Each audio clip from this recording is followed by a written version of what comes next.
신명기 6장 1절에서 9절까지 말씀 저 여러분이 한 절씩 교독하여 읽도록 하겠습니다.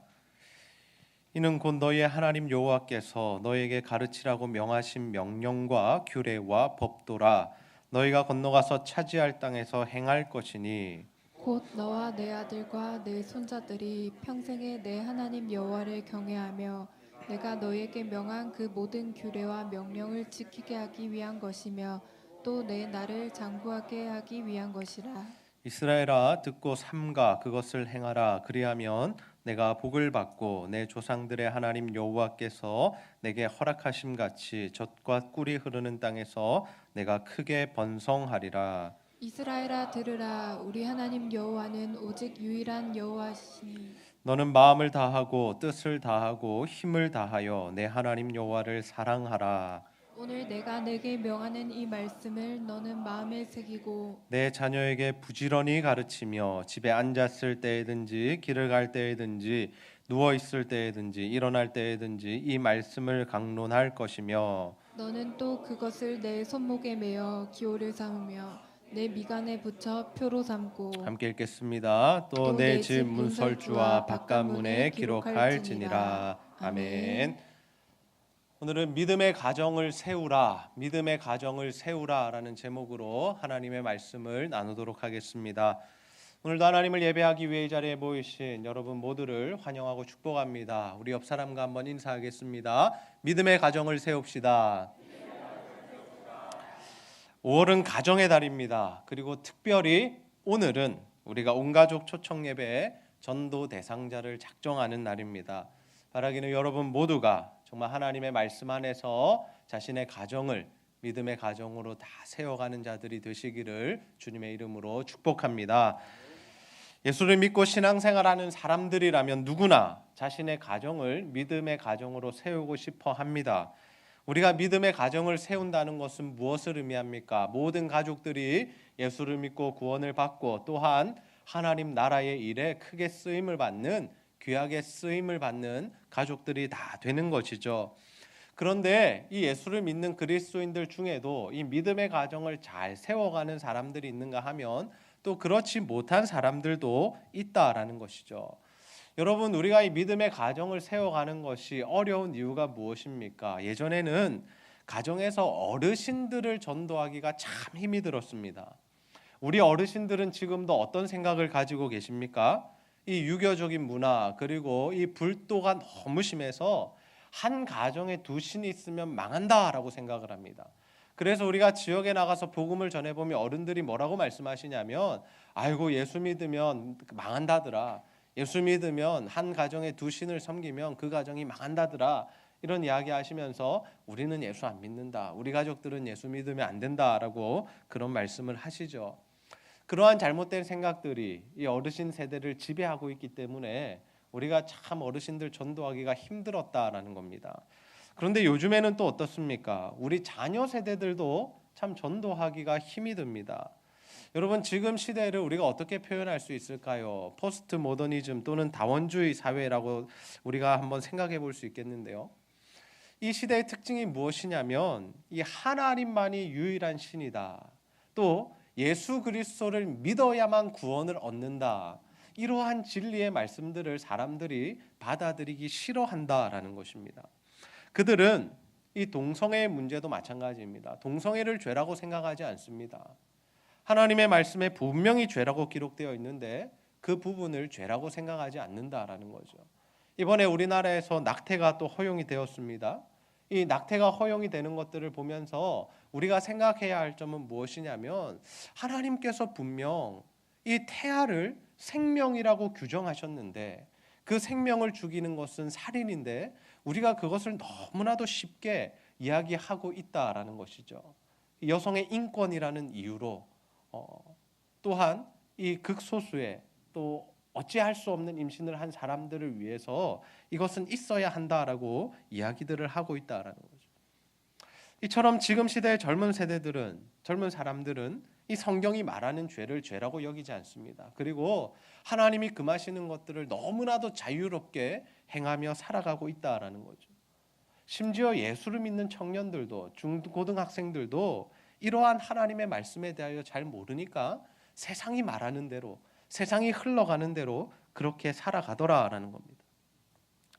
그렇다면 여러분, 우리가 정말 이러한 시대를 살아가면서 어떻게 믿음의 가정을 세워갈 수 있을까요? 예수를 믿으면 망한다는 그러한 어르신 세대에게 우리가 어떻게 복음을 전하고, 또 예수님만이 구원의 유일한 길이라는 이 사실을 거부하는 세대들에게 어떻게 예수 그리스도의 복음을 전하여 그들을 믿음의 사람으로 세워갈 수 있겠습니까? 오늘 우리가 신명기 6장, 이 신명기 6장의 쉐마 이스라엘 말씀을 함께 살펴보면서 우리가 믿음의 가정을 세워가는 방법에 대한 말씀 함께 나누고자 합니다. 바라기는 여러분 모두가 정말 오늘 말씀을 통하여서 자신부터 하나님의 말씀으로 굳게 서시고 또 자신의 가족들을 하나님의 말씀으로 세워가는 귀한 자들이 다 되시기를 주님의 이름으로 축복합니다.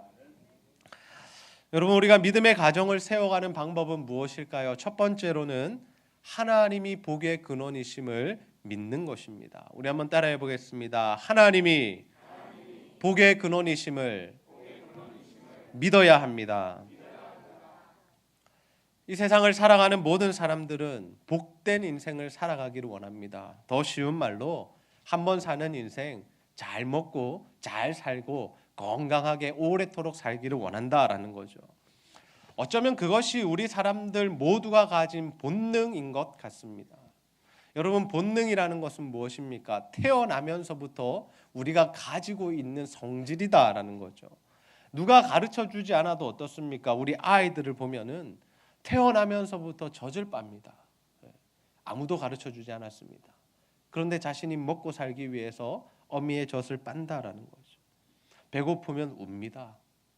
뭔가 불편하면 울고 짜증을 내죠. 아이들 조금만 성장해 보십시오. 두세 살만 되어도 어떻게 되냐면 자신의 것을 챙기려는, 자신의 것을 움켜쥐려는 모습이 나타난다라는 거죠. 제가 우리 아이들에게 과자를 주면 꼭 한 손으로 쥐지 않습니다. 한 손에 쥐고 또 한 손에 쥐죠. 달라고 그래도 절대로 주지 않습니다. 아빠가 주었는데도 절대로 주지 않습니다. 이것이 우리 사람의 본능이다라는 거죠.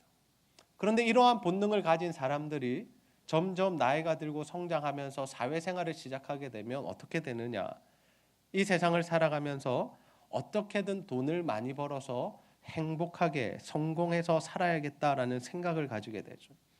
그래서 자신들이 원하는 것을 다 가지고 사고 또 먹고 싶은 건 마음껏 먹고 돈의 힘으로 여러 가지 편의를 누리려는 것이 우리의 마음 가운데 있는 본능이다라는 거죠.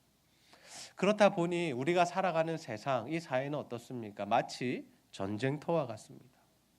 나도 잘 먹고 살아야겠고 저 사람도 잘 먹고 살아야겠으니 서로가 서로를 적으로 여기며 싸우고 다투고 속이고 속는 모습들이 늘 우리의 삶 가운데 일어난다라는 거죠. 이러한 전쟁터 같은 사회 속에서 정직하게 살면 손해를 보게 됩니다.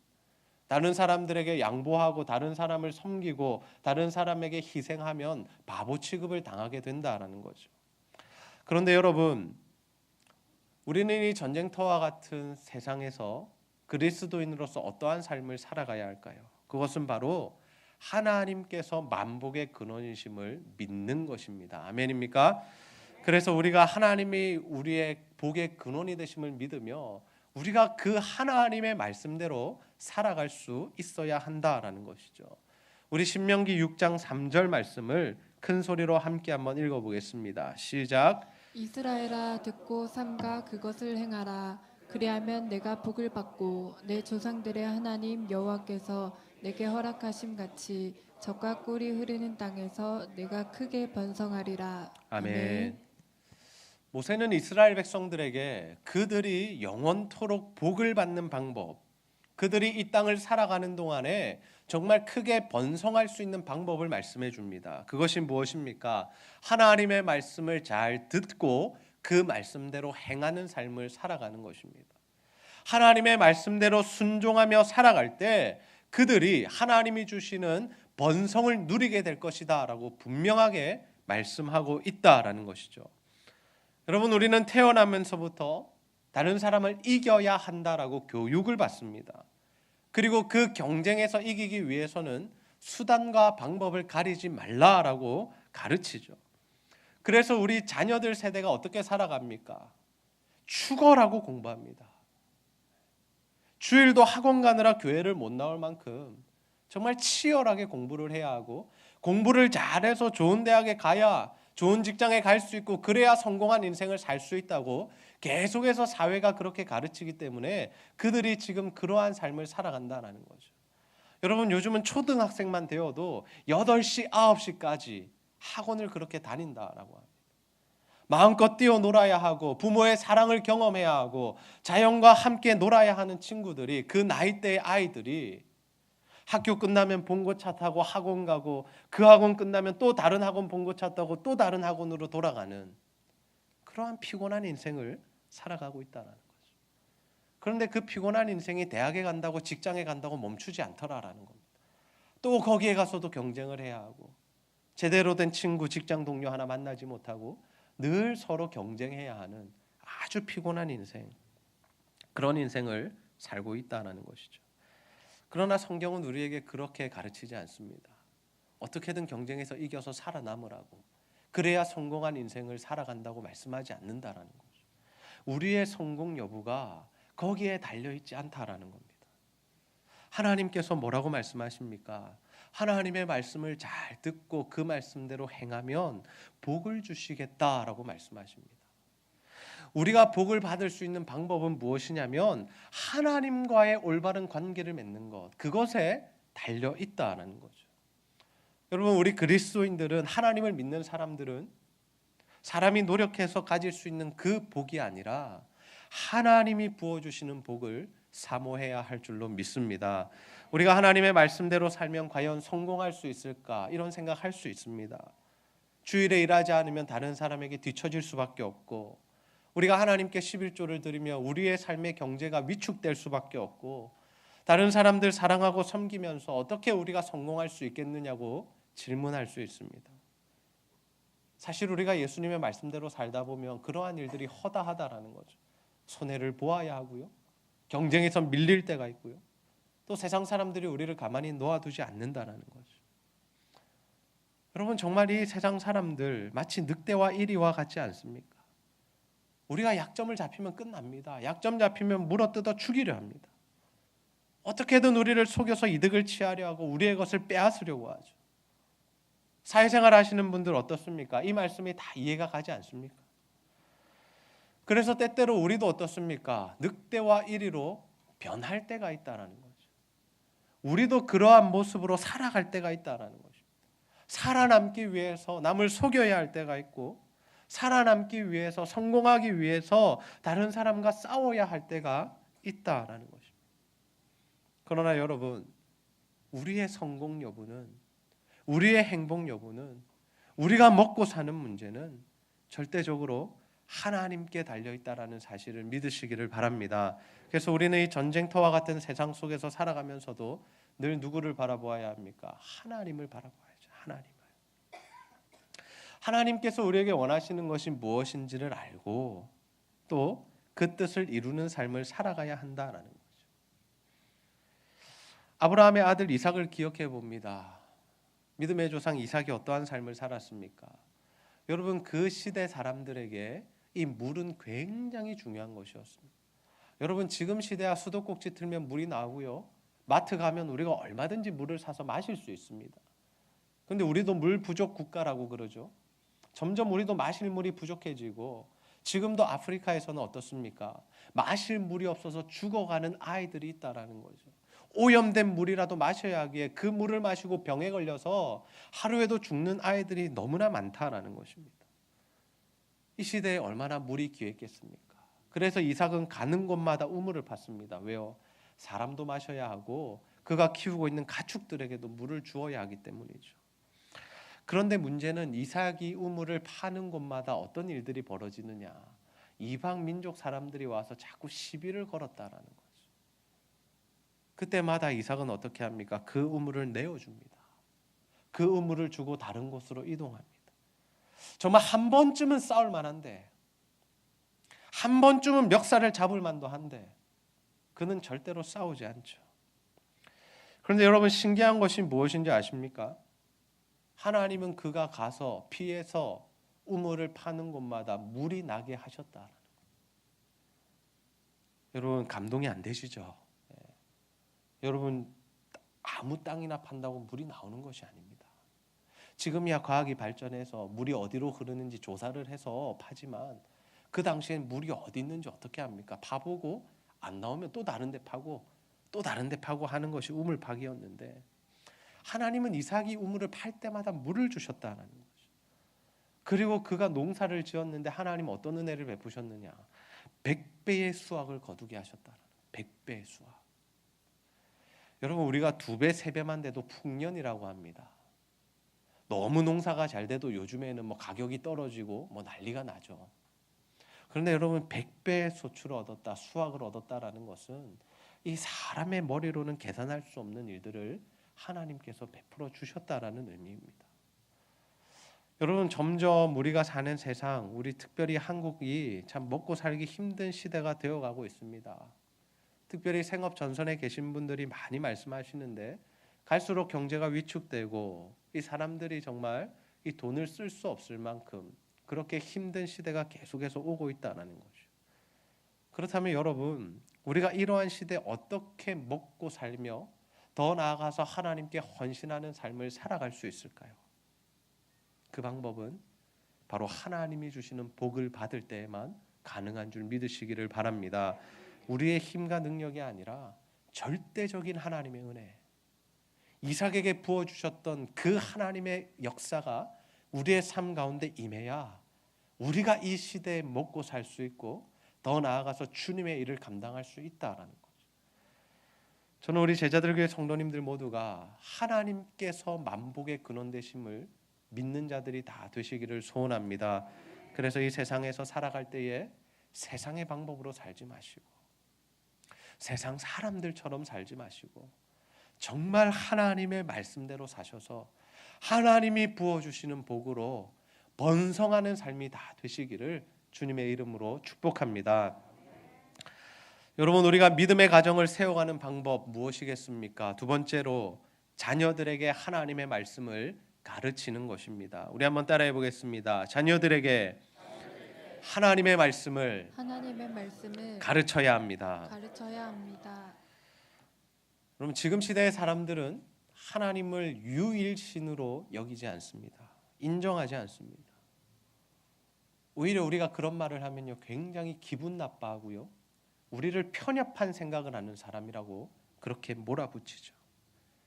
그래서 요즘 기독교인들이 사회에서 굉장히 이렇게 좀 분류가 되는 뭐 왕따를 당하는 사람 취급을 받지 못하는 일들이 많이 일어나고 있습니다. 그들이 하는 이야기가 무엇입니까? 꼭 예수 믿어야만 구원받느냐라는 겁니다. 그들이 내어놓는 논리는 무엇이냐면 산 꼭대기, 상 정상에 오르는 길은 여러 가지다라는 거죠. A라는 코스로 갈 수도 있고 B라는 코스로 갈 수도 있고 C라는 코스로 갈 수도 있다. 그런데 왜 너희들은 꼭 예수를 믿어야만 구원을 받을 수 있다고 천국을 갈 수 있느냐고 이야기하느냐라고 오히려 우리들을 공격합니다. 그리고 더 나아가서 이제는 자신들은 천국 가고 싶은 마음도 없다라고 이야기하죠. 옛날에는 우리가 전도할 때 어땠습니까? 예수 믿고 천국 가세요 하면 사람들이 그래도 좋아했습니다. 천국을 소망하는 마음이 있었다는 거죠. 내세에 대해서 고민하는 사람들이었다는 거죠. 근데 지금 시대는 내세를 고민하지 않습니다. 내가 이 세상에서 행복하고 즐겁고 쾌락을 누리며 살다가 죽으면 그만이다라고 생각합니다. 여러분 우리가 이러한 시대에 특별히 다음 세대들에게 어떻게 믿음을 전수하고 그들을 믿음의 사람으로 세워갈 수 있을까요? 그 방법은 단 한 가지밖에 없습니다. 그것이 무엇이냐면 어려서부터 그들에게 하나님의 말씀을 가르치는 것이죠. 우리 신명기 6장 6절에서 7절 말씀 한 목소리로 함께 읽어보겠습니다. 시작. 오늘 내가 내게 명하는 이 말씀을 너는 마음에 새기고 내 자녀에게 부지런히 가르치며 집에 앉았을 때든지 길을 갈 때든지 누워 있을 때든지 일어날 때든지 이 말씀을 강론할 것이며. 아멘. 모세는 이스라엘 백성들이 복받는 비결을 말씀하면서 그들의 자녀들이 자녀 손손 대대로 복을 받는 비결도 말씀해 주고 있습니다. 먼저는 하나님의 말씀을 마음에 새기는 것이고, 두 번째가 무엇이냐면 그 말씀을 자녀들에게 부지런히 가르치는 것이죠. 이것이 바로 우리가 믿음의 가정을 세워가는 결정적인 방법이다라는 것입니다. 우리는 자녀 세대에 이 생각의 틀을 올바로 잡아주어야 합니다. 그들이 성경이 말씀하는 그 가치관을, 그 진리를 가질 수 있도록 우리 부모 세대가 가르쳐 주어야 한다라는 거죠. 세상의 학문과 세상의 풍조와 세상의 가르침이 그들의 생각을 지배하지 못하도록, 그들의 마음을 휘어잡지 못하도록 우리가 하나님의 말씀으로 그들을 먼저 세워갈 수 있어야 한다는 거죠. 그래서 우리 교회는 무엇을 합니까? 영아 유치부 때부터 QTI를 합니다. 제가 참 이 사역을 몇 년 전부터 하고 싶었는데 하지 못하고 있었습니다. 그런데 안현아 전도사님 오시고 이 사역이 시작돼서 얼마나 감사한지 모릅니다. 2살, 3살, 4살, 5살, 6살, 7살 이 아이들이 날마다 하나님의 말씀을 묵상하고 있습니다. 저희 집 아이들도 QTI를 하고 있는데요, 얼마나 좋은지 모릅니다. 아이들이 아버지가 하는 설교의 내용을 다 알아듣습니다. 자신이 QTI를 하기 때문에 똑같은 말씀으로 진행되기 때문이죠. 우리 교회 최원정 집사님이라는 분이 계신데요, 아들 셋을 낳으셨습니다. 굉장히 지금 힘들어하고 계신데, 행복하면서도 힘들어하고 계신데, 이 최원정 집사님이 임신을 할 때마다 하시는 일이 있는데 그것이 무엇이냐면 뱃속에 있는 아이에게 성경을 읽어주는 일입니다. 이 세 아이들에게 1년에 1독 내지는 2독을 계속해서 읽어주었다라고 합니다. 무엇이 가장 귀한 가치인지를 아는 사람들은 자녀들에게 하나님의 말씀을 가르치는 일에 올인한다라는 거죠. 여러분, 요즘의 아이들, 요즘의 학생들은 성경 이야기를 하면 우리 어른들에게 뭐라고 합니까? 꼰대라고 이야기합니다. 여러분, 꼰대라는 단어 들어보셨습니까? 저는 젊은 꼰대입니다. 자꾸 학생들에게 말씀대로 살아야 된다고 기준을 이야기하고 세상 따라가지 말라 막 이야기하니까 젊은 사람이 왜 저렇게 잔소리하나 그러면서 저를 젊은 꼰대라고 생각하더라고요. 여러분, 진리에 대하여 이야기하면 요즘 시대 아이들은 듣지 않습니다. 옛날 이야기라고 합니다. 너무 보수적이라고 이야기하죠. 우리가 지켜야 할 소중한 가치들이 있지 않습니까? 그 가치들을 지키자라고 이야기하면 시대가 변했다고 이야기합니다. 이제는 그게 중요한 게 아니다라고 합니다. 우리의 감정이 중요하다라고 이야기하죠. 내가 기뻐야 좋은 것이라고 이야기합니다. 다른 사람이 어찌 되었든 하나님이 어떻게 생각하시든 상관없이 내가 행복해야 좋은 인생 아닙니까? 라고 생각합니다. 여러분, 과연 그럴까요? 시대가 변하고 세상이 변하면 성경의 가르침이 무의미해지는 것입니까? 더 이상 하나님의 말씀은 아무런 능력이 없는 것일까요? 앞으로 계속해서 AI 시대가 펼쳐지고요. 계속해서 로봇들이 사람들이 하는 모든 일을 주도하는 세상이 온다라고 이야기하는데, 그때가 되면 이 예수님과 성경은 전혀 필요 없는 세상이 되는 것입니까? 그렇지 않습니다. 여러분, 아무리 시대가 변하고 1000년, 2000년, 3000년이 더 가도 예수님만이 구원의 길이라는 이 진리의 사실은 변함이 없다는 사실을 믿으시기를 바랍니다. 제가 예전에 고등부아이들 지도할 때 주일마다 큐티 나눔을 하였습니다. 지금으로 치면 제자 훈련, 묵상 나눔을 매주 한 것이죠. 근데 그 모임에서 참 놀라운 일들이 일어났습니다. 아이들이 날마다 하나님의 말씀을 묵상하고 주일에 와서 그 묵상한 말씀 자신에게 어떻게 적용시켰는지를 나누는 시간을 가졌는데, 하나님의 말씀을 묵상하기 시작하면서 이 아이들이 세상과 부딪히는 겁니다. 자신이 살아왔던 삶과 부딪히는 겁니다. 특별히 그 중에 학교에서 일진이었던 여학생이 있습니다. 여러분, 일진이 무엇인지 모르시죠? 학교에서 조금 이렇게 힘이 있고 좀 그런 친구들이 있습니다. 고등학생인데도 담배도 피고 친구들이랑 술도 마시고 그런 친구들이 있어요. 그 친구가 하나님 말씀 묵상하다 보니까 술과 담배를 멀리해야겠다라고 생각했고, 그 친구들과 어울리지 않아야겠다라고 생각을 했습니다. 그래서 점점 그러한 일들과 거리를 두기 시작했는데 그러자 바로 반응이 옵니다. 함께 그런 일들을 했던, 함께 그것을 즐기던 친구들이 어떻게 변하냐면 이제 그 친구를 괴롭히는 것입니다. 왜 담배 안 피냐고, 왜 술 마시러 같이 가지 않느냐고. 그래서 그 친구 주일마다 큐티 나눔 할 때면 우는 겁니다. 펑펑 웁니다. 너무 힘들다고. 하나님의 말씀대로 살다 보니까 인생이 더 힘들어진 거죠. 그래서 저는 그 친구 매주 위로했습니다. 끝까지 하나님의 말씀 붙들라고 권면했습니다. 그리고 시간이 흘렀는데요. 지금은 그 친구가 무엇을 하고 있느냐? 교육대학을 나와서 졸업하고 학생들을 가르치는 일을 하고 있습니다. 저는 그 친구가 교사가 되었으니까 성공한 인생이 되었다라고 말씀드리는 것이 아닙니다. 그 친구가 어느 대학에 가고 어떤 일을 했든지 상관없습니다. 제가 그 친구를 칭찬하는 이유는 무엇이냐면 그가 하나님의 말씀을 붙들었고 그래서 그 말씀대로 사는 결단을 통해서 살아계신 하나님을 만났기 때문이죠. 여러분, 우리가 자녀들에게 줄 수 있는 최고의 선물이 무엇입니까? 바로 하나님을 향한 믿음을 물려주고 전수하는 것인 줄 믿으시기를 바랍니다. 그들이 하나님, 그 살아계신 하나님을 만나도록 도와주는 것이 우리 부모의 첫째 되는 의무요 책임이다라는 거죠. 우리 모든 부모님들, 그리고 특별히 주일학교 교사들, 우리 교육자들은 기도하면서 그들이 하나님을 만나는 일에 최선을 다해서 돕는 자들이 되시기를 소원합니다. 그래야 그들이 이 땅을 살아가는 동안에, 우리가 죽고 나서 없는 동안에도 하나님께 복을 받는 인생이 될 수 있다라는 거죠. 세상 사람들은 어떻게든 좋은 성적을 받도록 학원을 보내주고 비싼 과외를 시켜주는 것이 좋은 부모라고 생각합니다. 그리고 자녀가 성장하고 나면 인맥을 통해서라도 어떤 수를 써서라도 좋은 직장에 취직하도록 만들어주는 것이 훌륭한 부모가 해야 할 일이라고 생각하죠. 더 나아가서 자신이 죽기 전에 건물 하나라도, 집이라도, 차라도 하나 물려줄 수 있는 부모가 좋은 부모라고 생각합니다. 그것이 자녀 교육에 성공한 것이라고 이야기하죠.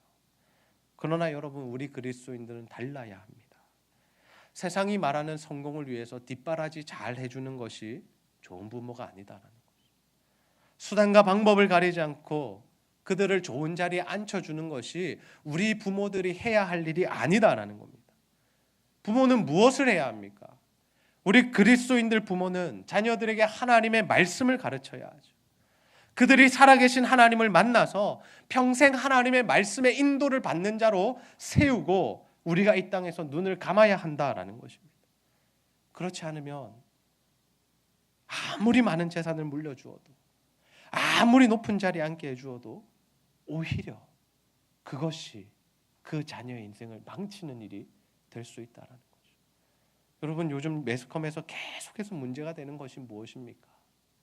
재벌 2세 아니 재벌 3세들이 마약을 하고 나쁜 짓을 하다가 조사를 받고 이런 일들이 일어나죠. 왜 그러한 일들이 일어납니까? 그들은 돈이 참 많습니다. 어려서부터 엄청난 교육을 받았습니다. 미국에서 유학도 하고 왔습니다. 근데 왜 그 친구들이 그러한 길로 걸어가게 될까요? 믿음이 없으니까. 하나님이 누구신지 모르니까 세상의 쾌락을 쫓고 쫓다 보니까 그 마지막이 무엇입니까? 마약이라는 거죠. 가장 나를 짜릿하게 만들어주는 것, 가장 쾌락을 극대화시켜주는 것을 찾다 보니까 결국에 거기에 손을 대게 되고 인생을 망가뜨리고 자신의 몸과 영혼을 다 팔아버린다. 여러분, 자녀들에게 더 좋은 환경을 제공해 주지 못하는 일로 인하여 마음 아파하시기 마시기 바랍니다. 자녀들에게 물려줄 재산이 없다고 슬퍼하지 마시기 바랍니다. 미안해하지 않으셔도 됩니다. 진짜 우리가 마음 아파하고 진짜 우리가 마음을 찢으며 울며 기도해야 하는 것은 우리 자녀들이 예수를 믿지 않을 때, 우리 자녀들이 하나님을 모를 때 우리가 정말 마음을 찢으며 기도해야 한다는 거죠. 저는 우리 제자들교회 모든 성도님들이 정말 자녀들에게 하나님의 말씀을 가르치는 일, 이 일에 목숨을 거는 자들이 다 되시기를 소원합니다. 그래서 우리의 자녀들이 살아계신 하나님을 인격적으로 만나서 그들의 남은 인생을 하나님이 주시는 복으로 살아가게 만드는, 그렇게 도와줄 수 있는 우리 부모들이 다 되시기를 주님의 이름으로 축복합니다. 말씀을 정리하겠습니다. 오늘 우리는 믿음의 가정을 세우는 방법에 대한 말씀 함께 나누었습니다. 하나님은 우리가 믿음의 가정을 세워가기를 원하십니다. 그래서 대대로 하나님께 복을 받을 뿐만 아니라 이 땅에서 하나님 나라를 세워가는 그 거룩한 일에 우리가 참여하기를 원하신다라는 것이죠. 그렇다면 여러분, 우리가 어떻게 하면 믿음의 가정을 세워갈 수 있겠습니까? 어떻게 하면 우리가 대대로 하나님께 쓰임받는 가정을 세워갈 수 있을까요? 첫 번째로 하나님이 복의 근원이심을 믿어야 합니다. 우리 그리스도인들은 자신의 힘과 능력으로 복을 쟁취하는 존재가 아닙니다. 하나님이 주시는 복, 하나님이 부어주시는 은혜로 살아가는 존재들이다라는 거죠. 두 번째, 자녀들에게 하나님의 말씀을 분명하게 가르쳐야 합니다. 우리 부모 세대는 믿음이 좋지만 우리 자녀 세대의 믿음이 무너진 경우가 너무나도 많습니다. 지금 이 시대 자체가 예수 그리스도를 인정하지 않고 받아들이지 않는 시대가 되어버렸다는 거죠. 그러나 우리는 우리 자녀들에게 부지런히 하나님의 말씀을 가르치고 또 그 자녀들이 살아계신 하나님을 만나게 만들어 주어야 한다는 거예요. 그래야 그들이 남은 인생을 사는 동안에 정말 하나님께 복을 받는 자녀들이 될 수 있다라는 것이죠. 저는 우리 제자들 교회 성도님들 모두가 하나님의 말씀을 잘 듣고 행할 뿐만 아니라 자녀들에게 하나님의 말씀을 부지런히, 아니 목숨 걸고 가르치는 자들이 다 되시기를 소원합니다. 그래서 여러분 모두가 정말 여러분의 가정을 믿음의 가정으로 세워가는 자들이 다 되시기를 주님의 이름으로 축복합니다. 우리 시간 주님 말씀하시면 함께 찬양하시고 말씀 붙들고 기도하는 시간 가지겠습니다.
다시 한번 고백합니다. 주님 말씀하시면 주님 말씀하시면 내가 나가리다. 주님 뜻이 아니면 내가 멈춰서리다. 나의 가고 서는 것 주님 뜻에 있으니 오 주님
오 주님 나를 이끄소서 오 주님 나를 이끄소서 오 주님 나를 이끄소서 오 주님 나를 이끄소서. 우리 시간 말씀 붙들고 한번 기도합시다. 하나님, 우리가 하나님 기뻐하시는 믿음의 가정을 세워가기를 소원합니다. 아버지, 정말 하나님께서 복의 근원 되심을 우리가 믿으며 그 하나님의 말씀 붙들고 살아 하나님 주시는 복받는 인생 되게 하여 주시옵소서. 아버지, 우리 자녀들에게 하나님의 말씀을 가르치기 원합니다. 그들이 하나님의 말씀대로 살아가기를 원합니다. 다른 것 물려주는 것이 아니라 믿음을 물려주게 하여 주시고 정말 그들이 하나님을 만나는 일에 우리가 최선을 다하게 하여 주셔서 그들도 하나님 주시는 복으로 살아가도록 하나님 인도하여 주시옵소서. 우리가 이러한 기도의 제목들 가지고 하나님 앞에 간절히 한번 기도하도록 하겠습니다. 함께 기도합니다. 아버지 하나님, 참으로 감사합니다.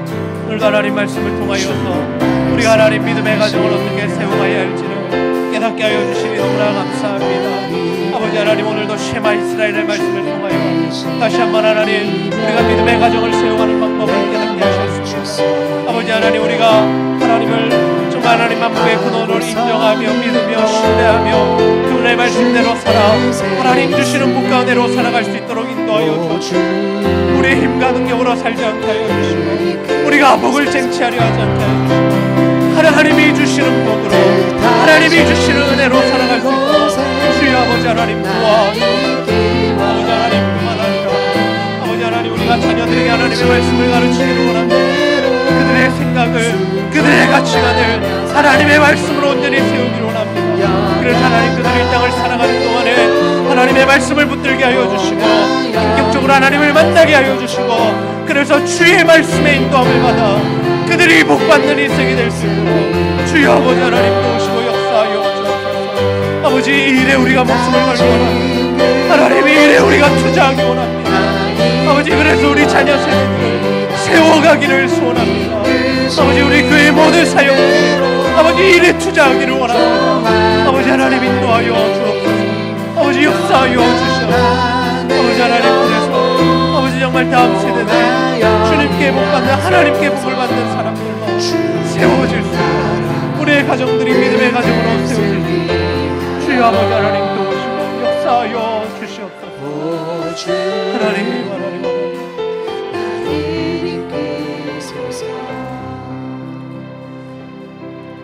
하나님, 오늘도 말씀을 통하여서 우리가 어떻게 믿음의 가정을 세워갈 수 있을지 깨닫게 하시니 너무나 감사합니다.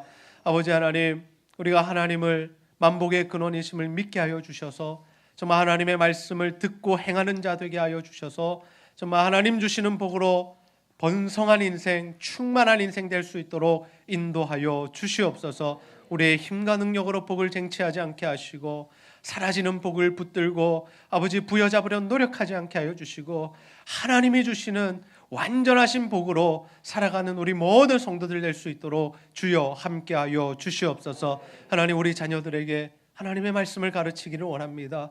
이 일에 우리가 목숨을 걸기 원합니다. 그래서 그들이 하나님 만나게 하시고 하나님 성경의 가치관이 그들의 마음과 그들의 머리에 심어지게 하여 주셔서 오직 하나님의 말씀대로 살아 우리가 죽은 이후에도 그들이 하나님께 복받는 인생이 다 될 수 있도록 주여 도와주시옵소서. 하나님, 오늘도 하나님께 예배하기 위해 나온 모든 성도들 가운데 하나님 은혜를 베풀어 주시고 특별히 하나님과 교회와 성도들 사랑하는 마음으로 드리는 모든 물질과 헌신 주여 기쁘게 받아 주시옵소서. 감사드리며 예수님의 이름으로 기도하옵나이다. 아멘.